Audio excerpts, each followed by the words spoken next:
du football avec ce coup de tonnerre, ce coup de théâtre qui nous vient d'Afrique. Il y a quelques instants, le jury d'appel de la Confédération africaine de football a inversé le résultat de la finale de la CAN 2025. La CAN, c'est évidemment la Coupe d'Afrique des Nations. Le titre a finalement été accordé au Maroc et l'équipe du Sénégal est déclarée forfait après la décision des Lions de la Teranga, on s'en souvient, de quitter le terrain. On va en parler avec vous, Cédric Ferreira. Bonsoir. Bonsoir. Cette décision, elle était totalement inattendue. Elle ressemble toujours à un coup de tonnerre. Quand sur le terrain, on avait vu le Sénégal remporter la Coupe d'Afrique des Nations il y a 2 mois, et quand plus de 2 mois après, c'est un tribunal qui donne la victoire au Maroc. Après, quand on lit le communiqué de la Confédération africaine de football aujourd'hui, qui se justifie sur cette décision, c'est difficile de contredire la CAF, qui a fait une application très stricte du règlement. Que s'est-il passé? C'est qu'en fait, après cette finale, le Maroc, qui avait donc perdu sur le terrain, a fait un appel auprès de la Confédération africaine du football en évoquant la violation des articles 82 et 84. Que disent ces articles? Je vais vous les détailler, c'est très rapide et très simple à comprendre.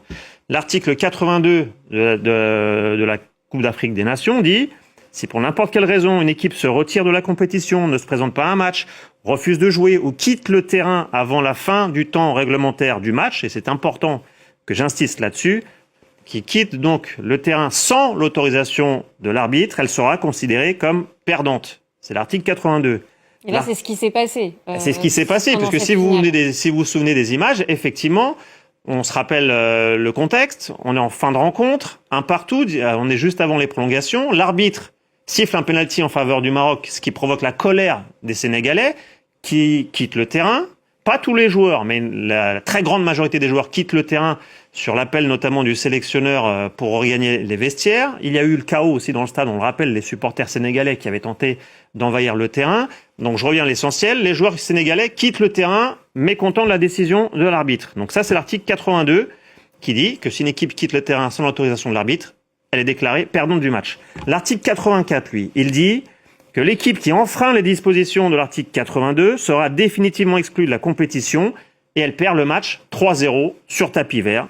C'est donc pour ça que le jury d'appel a estimé que le Maroc a remporté cette rencontre 3-0 sur tapis vert. Donc le jury d'appel n'a fait qu'appliquer strictement le règlement de la Coupe d'Afrique des Nations en vertu des articles que je viens de vous citer. Mais pourquoi la décision met autant de temps à tomber ? Parce que ces articles, ils sont très clairs. Et pourquoi ça tombe que aujourd'hui?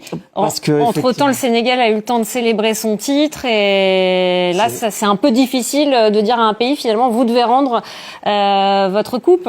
C'est vrai que du point de vue sénégalais, c'est extrêmement douloureux. On imagine qu'il va y avoir beaucoup de réactions et peut-être que les responsables du football sénégalais vont essayer de chercher un recours possible. Pourquoi? Parce que déjà, il a fallu le temps que le Maroc dépose officiellement sa plainte. Elle aurait dû être étudiée un peu plus tôt par la Confédération africaine de football. Elle a ensuite été repoussée à aujourd'hui.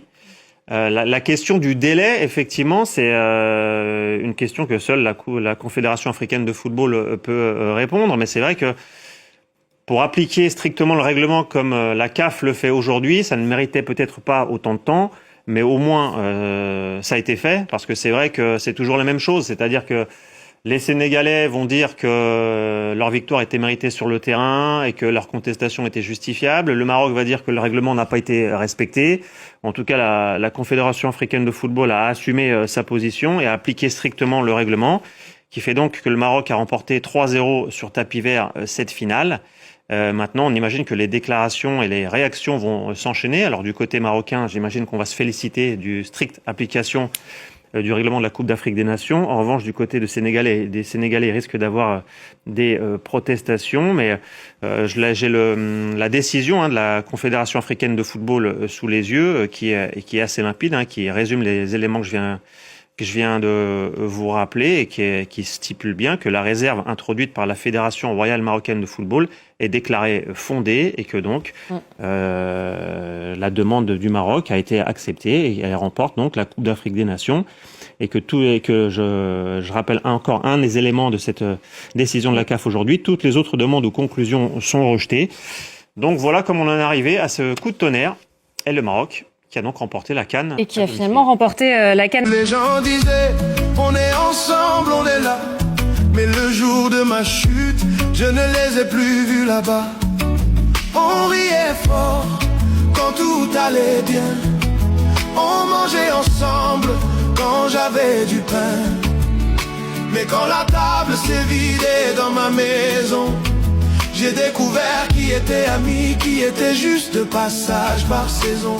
On m'a tourné le dos, on m'a laissé au sol, on m'a jugé sans connaître le rôle.